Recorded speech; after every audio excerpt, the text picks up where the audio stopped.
nakubwiye ko akazi kabuze, akazi karabuze, ikiyede ndaco kuvidura wese ndazo,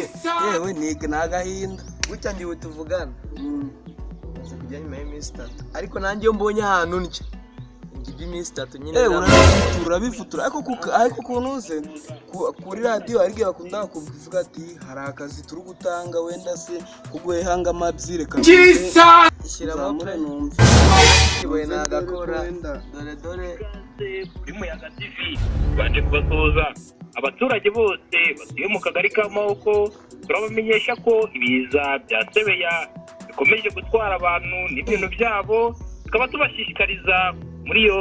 risk zone bigishoboka. Oya uretse ya twariye reka kubwire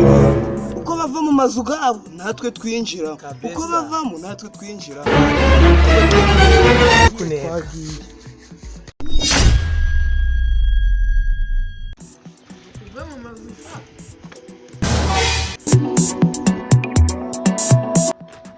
Kagera gakatugusa Fadi izo twazibye